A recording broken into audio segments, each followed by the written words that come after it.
I say that only because that is so obviously plastic.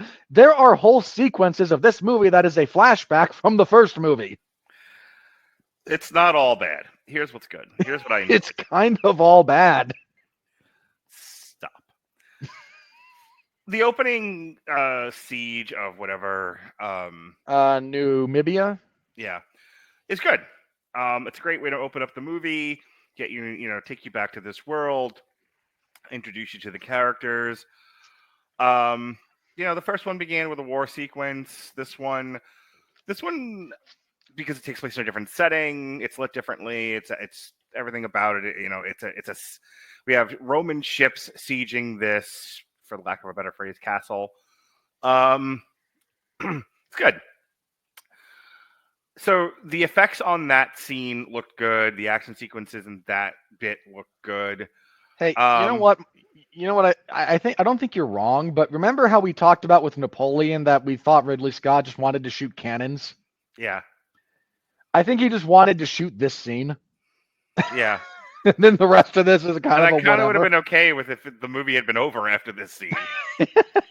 Finn. That's what's good about that. Denzel Washington's performance is dynamic. Yeah, he never, Denzel Washington's like, I'm not doing British. I don't. None of us are speaking Latin. I'm not doing an accent. I'm just going to be Denzel Washington from Training Day, and his accent. Hang on, he doesn't have that heavy of like a Brooklyn accent. Well, no, for this, but the whole world to you is Brooklyn. If it's, I swear to God, it wasn't doing Brooklyn Training Day either. So here's the thing. Denzel Washington is one hair's breadth away from like a Mel Brooks style. He's speaking jive in a world that doesn't speak jive. Like, it's not that bad, but it's close. You're not quite a hair's breadth away, but it wouldn't shock me if the first take of everything he did to get it out of his system, that's what he did. Yeah. And then he comes out and he does the jive and everyone has a good time with it. And then, okay, now seriously, Denzel, let's do the real thing. And he does the real thing. It's like his inspiration for the way he did line deliveries was Gregory Hines from History of the World Part 1. A little bit. Or the two jive guys from Airplane. Do you swear to tell the whole truth and nothing but truth to help you God? Ain't no thing. All right, Denzel, you good now? Can we do the movie? Sure. And then he just did himself, in a little toned down, but not too much. He's great. Like, he's fun to listen to. His line deliveries have almost a musical presentation to them, to where I enjoyed listening to Denzel talk and do dialogue. I always was less interested in what he was saying and just liked the tone of his voice. So that's good.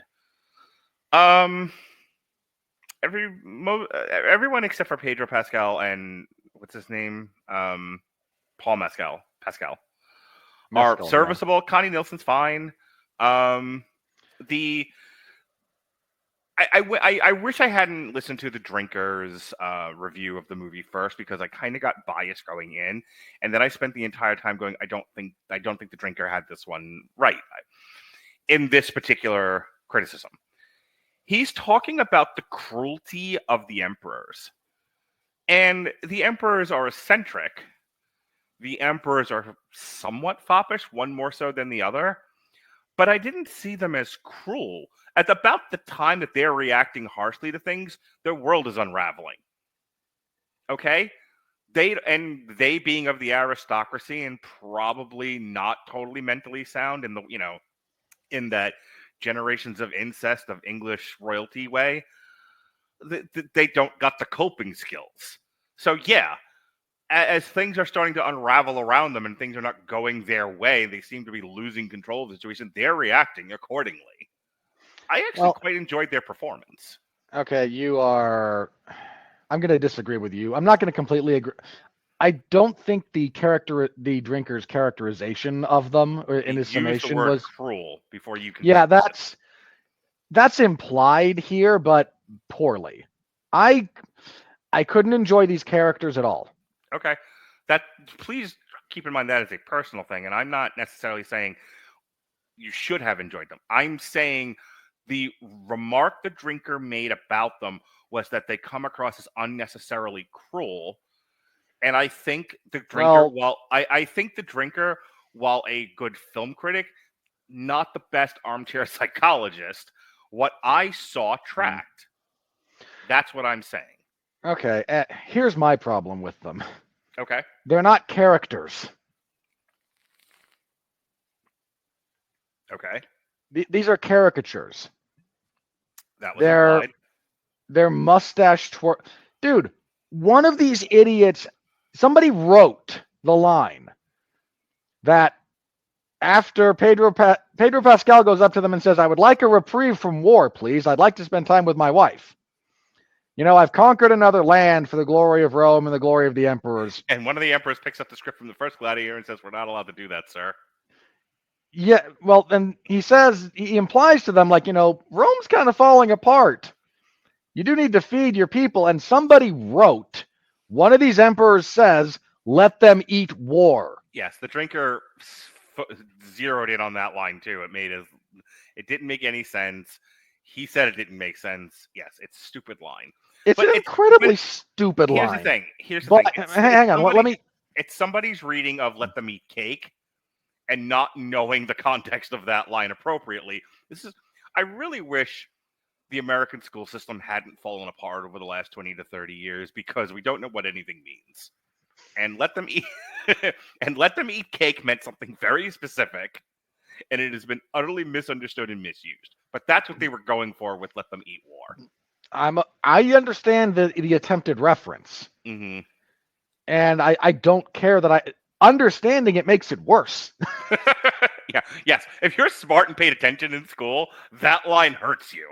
If you have no fucking idea and you're just like, "Let them eat war," and you're like, it'll make no sense. It hurts less. But like, the writing of those characters doesn't get any better than that. Okay. They didn't bother me as much. Their behavior was in line with, I think, what was happening in the movie, because it's about the only thing that happens in line with this movie in terms of what's happening. So what did I like? I thought the Emperors were fine. Denzel's performance was fine. The action sequences were really, really good. The Gladiator fighting in and of itself seemed fine. Mm-hmm. Like, you know, the fighting, it wasn't, there's no style to it. But, no. You know, as far as you just like, you know, good, it's kind of like, you know, if you watch really good sports combat fighting, and you can see the artistry in the martial arts versus the kind of garbage that I root for in the garbage can, like bare knuckle fighting. And you're just like, this is trash, but it's entertaining trash. I am entertained. Oh, look, the bloodshed. This movie kind of goes for the latter rather than the former.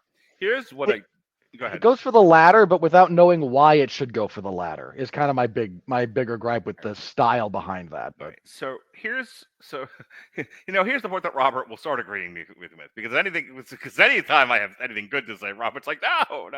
Okay, finally we're at the point of the review where I'm going to say what's terrible. Ugh, this movie. First of all, your two leads couldn't have any less likability or charisma. You ain't wrong. Paul Pascal. It's hard to not compare this to the original Gladiator. You have to. This movie, and not just when I say this movie invites it, it's not just because it's a sequel.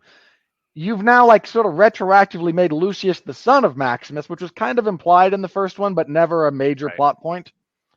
So you do that, and then you have the majority of the dialogue being thrown at Lucius being, "But think of your father, your sainted father, who died in the arena after killing the Roman emperor." I'm not going to go through the entire on trial. We talked about this last Thursday. I don't need to go into all of it, but I do need to bring this up. That's a story about a guy doing his duty and then being betrayed by those he serves, having his entire family killed, and never once relishing the death he's in command of. And then kind of being pushed in that direction and fighting it the whole way, being disgusted by it the whole way, and then kind of seeing this straight line that he's got for the guy that brought him all this pain. He's got, when he sees that the way forward is the way to Commodus and killing Commodus, you're with him the whole way. You as an audience member feel his pain, his reticence to kill, his anguish at being betrayed and having his family killed, and his desire for revenge once he gets past the revulsion of being a gladiator. There's a sympathy about Maximus that enraptures the audience, brings us with him, and we go towards the journey, and it is very satisfying when he kills Commodus and dies in the end. And I go, oh, this man who we loved so much in this movie is gone.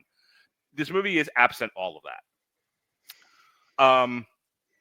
You want to talk about trends in Hollywood. I'm more angry, like you talked about when we first started, we were talking about Wicked and more relativism and all that. And yes, it's all terrible. But if there's something that aggravates me personally more than that, it's I did it all for my woman, the nookie. So give me that cookie and shove it up your yeah. Okay. Wow. Did not expect a Limp Biscuit reference. Yeah, that's I mean, that's a rarely used spot on the bingo card. The idea that first of all, there are no new ideas left in Hollywood, and we keep using the same tropes. And this idea that all men are motivated by true love. That's it. That's all they care about. Nothing else. His wife died. And here's the thing. The difference between his wife, Paul Pascal's wife, Lucius's wife, and Maximus's family is Maximus's family was on the farm. Yeah. They died to tie up a loose end. They were like, nobody lives through this. We want to wipe this under the rug and pretend like it never happened. Pure tragedy. Yeah. They had no reason to die. And as a matter of fact, Maximus even says, fine, kill me. Who gives a fuck? But spare my family. They did nothing. They are loyal citizens of Rome. They're fucking farmers in, way off in the wheat fields of Rebel Moon. They donned her with battle armor and said, yeah, fight. And so she does. And you know what happens when you fight? You take the risk of dying. And so she did. She died a hero's death, defending her country. The fuck am I supposed to feel bad about here? Why is he so mad? Like, they took up arms, lost, it happens. And, like, I'm not begrudging him his feelings to lose his wife in battle, but it's not the same and it's being treated the same. Yeah. That's a problem for me. That is a big problem. And more to the point, again, when Maximus wants to kill Commodus, it's because Commodus took everything from him. Burnt his farm, killed his family, made him a traitor, ruined his name, and then tried to kill him. Maximus is owed his revenge. This asshole, whose wife died in glorious battle, is written with the same level of anger and desire for revenge, and they're not the same. They're just not. And had she died in some kind of, like, even in battle, like, you can die nefariously. Sure. Like, if she had surrendered and then been killed after they've lost. Right. Like, then we're dealing with something different. Prisoner, and they were like, this is for defying us. Yeah, and they slit her throat. All right, now I'm with you. Yeah, there's ways to have gotten that point across, but... Right. She takes a fucking arrow to the chest. She dies in fair combat. Armor. Yeah. Again, and fair combat. Like, there was nothing nefarious about this at all. And, you're right. You're completely right. Pedro Pascal looks like he would rather be in any other thing than Gladiator 2. He signed on to be in Gladiator 2 to get away from Star Wars, and everything that man does right now, he just looks miserable. Yeah. He has as much energy as Robert does talking about Barbie. Possibly less. There is no energy to his performance in this. Even like in the battle scenes, like Maximus is carrying the weight of this years-long campaign into Europe, and he's like, ugh, I just want this to be over, but we are here to do a duty, and so my energy is in this duty, and I will do the duty. And Pedro Pascal's like, all right, we're here. Kill. And we're done now. That's it. That's the energy he brought to that scene. That's the energy he brings to this entire fucking movie. His entire performance is one long sigh of derision. And derision might be giving him too much energy. It's awful. It's like I was bored watching him, and the only time I got like invested in the movie in terms of performance is when Denzel Washington was on screen. And the two emperors, quite frankly, like they were fun to watch. The I guy hated every scene with Pedro Pascal. He bored me to tears. of the two emperors, like the guy who plays Eddie in Stranger Things does a slightly better job, but I couldn't even get invested in anything they were doing because I watched them and like, oh, it's Boris and Natasha. Like that's what happened. These cartoon characters walk on screen, and suddenly I can't care Right. because you're jokes. The plot Everything of about this you is a makes joke. no fucking sense. And here's the thing. Commodus, by contrast, is an excellent villain.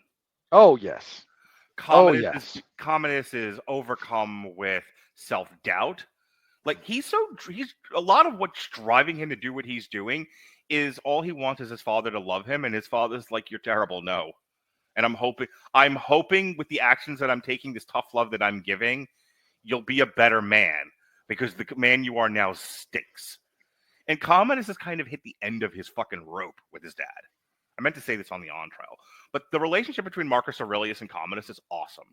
It's Marcus Aurelius going, "I have failed you as a father. I have coddled you. I have not given you boundaries. I have not taught you respect. I've done none of the things I should have taught you as a man and as a father. And I have failed you and you have become a terrible human being. Certainly not one fit to lead Rome." And Commodus is like, "The fuck am I supposed to do with that?" Like, I'm in his 30s when this is going on, maybe younger because it's Rome. But my point is, like, he's a full-grown adult. He's like, "It's a little late now, asshole." And Marcus is like, maybe you can figure it out, go to therapy. I don't know. And Commodus is like, "How about I just fucking kill you and kill Maximus and everybody else that gets in my way because I've about had it." Good. We are with you, Commodus. We know why you're doing what you're doing. You're a great character. And then you have Denzel Washington, who first I'm just buying slaves and I'm doing gladiator stuff. And you know what you never hear him talk about through most of the movie? His desire to see Rome fall. It comes up at the end when the plot says it's time to talk about it. Yeah. That's a problem. If the story you're telling is this is all one big plot for Denzel Washington to single-handedly bring down the Roman Empire, which, as far as stupid plots go, I would be fine with if from the time we meet Denzel Washington to the time he dies in the crick, Denzel Washington is talking about how awful Rome is, what a blight on humanity it is, and how he's going to do everything possible to see it fall. The line in the trailer, "You shall be my instrument," tells you, the person watching that trailer, that's what this movie is going to be about, and it's not about that. It doesn't become about that until the third act, and by then it's too late. That's shit movie writing. Denzel's character, the first 2/3 of this movie, there's a way to do this kind of character right, where they are somewhat ambiguous for the majority of the film. And then at the end, you get revealed their true colors. That can be done on a character level. When that's supposed to tie into the plot, it takes an incredibly skilled hand to make that work writing-wise. Nobody with that level of skill was present for this. The last thing I'm going to say is you are led to believe that Pedro Pascal is the villain here. It's not. It's Denzel Washington, and the movie suffers for it because you don't really know that Denzel's the villain until the third act. By then, it's too late. Until the twist. It was him. It was him all along. It was not an M. Night Shyamalan movie. We don't need this. He sends out Lucius to the gladiatorial pit for the last time and goes, "It was me. I'm the author of all your pain." Think they went down to fight? You think the Romans chose Numibia by accident? No. I did that to you because I knew you were the. He doesn't say that's not a scene, but that's the feeling that you get out of this. Like, it was me, Lucius. It was me the whole time. And somewhere in the background, a very tired man from Oklahoma goes, "Oh, son of a bitch."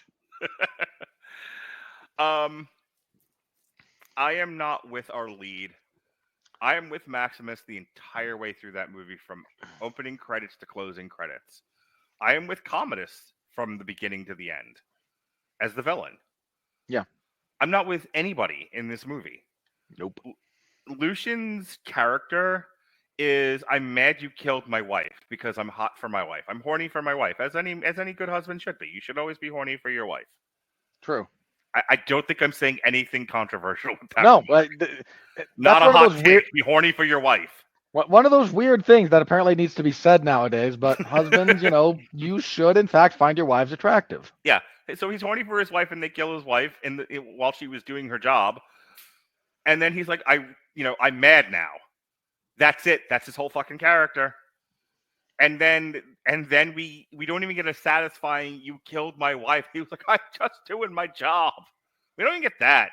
We get Harrison Ford going, "Just let me die. Just let me die." Why would Fleabag? Why won't you let me die? Now I'm a big red CGI monster, and a 10-year-old child even thinks this is terrible. Ugh. I can't wait till we talk about the Captain America movie. He's Charles Bronson in Death Wish 9. Just let me die. No, it's Bronson. It's Bronson in a hospital bed with a monitor going, "Boy, I wish I was dead." Perfect. So we don't even get the satisfaction. I think that's a Family Guy joke. That we don't even get the satisfaction of like Lucian killing Pedro Pascal after we've waited for it for 2 hours. Pedro Pascal is just kind of takes the entire air out of that, because like the battle itself, the fight itself up until that point was actually pretty good, and it was one of the few times the guy shows any emotion besides bemusement, which is a major problem I have with his character and his characterization, is that he goes through. Maximus carried the weight of everything I'm doing is wrong and everything that's been done to me is wrong and I don't like it and I don't know what to do about it. Whereas Lucian's just like, well, I guess I'll kill some people. Like when I'm not killing people, I do a lot of this. Yeah. Like he's a goof. He just walks around like a big stupid idiot. They wrote this for Aaron Taylor Johnson, I'm pretty sure. Yeah. He has the mentality of like a second string football player. Like Third. I'm just here to hit people. It's fine. I don't even care how much I play. Just put me out there, let me hit some shit. All right. It's not exactly any given Sunday, but sure. So again, this is the guy you put out front as your lead that we're supposed to buy into, and I could give a shit. I don't care about him. I don't care about his wife. He doesn't make me care. And then in the end, when he fights Denzel Washington in their lightsaber battle out by the creek, which is about what that amounted to, I'm like, your big finale in all of this was have old man Denzel fight this young idiot football player, and it's for the soul, like you put it, for the soul of Rome. And it was like, if you were one of those Roman soldiers, in all reality, you'd have been laughing your ass off. Oh, yeah. One of the captains in one of those legions would have been like, we could just take Rome now. It's not like they're going to stop us, these two idiots. Yeah, it's so bad. It's so bad. So, yeah. Gladiator II. Utterly unnecessary. It's half good. It's half bad, but it's half good. And it's a complete waste of everyone's time. It's not half good. I think you're being very generous with that assessment. Well, I'm giving credit where credit's due. Okay. This isn't a pass-fail. Things that were good, and they're worth watching. Look, I think people. Look, I'll tell you this right now. Lily liked it, and Lily is my barometer for the ham and eggers, average Joers, the casuals, dirty, filthy casuals. And that's the thing, is like what she keyed into was. It was a little over long, but it was mostly entertaining and performed by some of the cast very well. Your witness. Okay. Let me touch on a few things that Mark didn't, because we had our disagreements. We had our agreements about everything you said, and I'll happy to let most of that stand. Here's some stuff we didn't talk about just yet. The CGI in this is mostly bad. I wasn't kidding about those baboons looking just awful. They're just awful. And I can't quite get over it. Okay, the following really bothered me, because this is one of those things I hate, and I see it all the time in modern movies.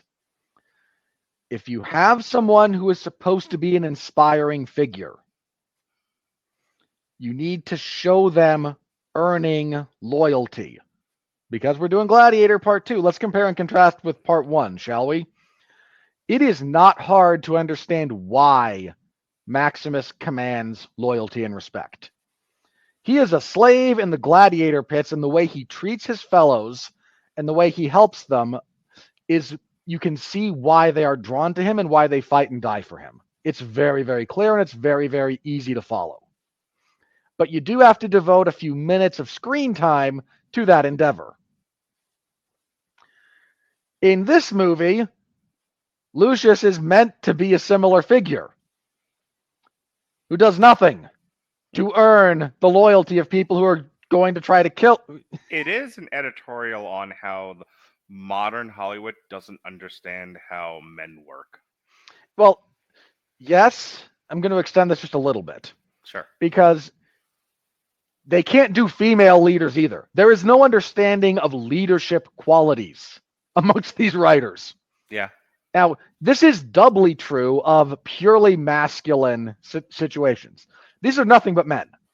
There's nothing but male gladiators present here. How men work and how men bond and how a leader of men commands respect and earns loyalty is something that these people don't know how to do. They don't know how to write about it. They don't know how to, even though They don't you did in the first one. See the first 20 minutes of our podcast, they don't respect it. And Yeah. and there's been an active campaign to extinguish it from the culture. And then the culture fights back, and people wonder why certain people win political elections, but that's a different podcast. It is, and it's one that you mothballed, which I do kind of Oh my understand. God, get over it, sissy pansy. But again, you can watch the first one, and all that is handled very, very well. Like, you follow it. You see Maximus earning that. Everything about Lucius's quote-unquote leadership in this movie is done off-screen or shouted at you, the audience, by someone else on screen. It's assumed. It's not earned. And that's bad writing. I'm going to bring up a point, the drinker, because I mentioned this in my review, but I'm going to elaborate on it just a little bit. So the drinker mentioned that one of the things they did with this was take the character of Maximus and split him into two. So Lucius gets all of the trauma and the revenge, and Acacius gets all of the duty and the reticence about the structure of Rome. And those are the two sort of components that helped create Maximus as a character in the original. And it turns out when you take those, when you separate those into two different characters, you've taken one really good character and turned it into two very, very subpar characters. Yeah. Is all you've accomplished. Nothing there.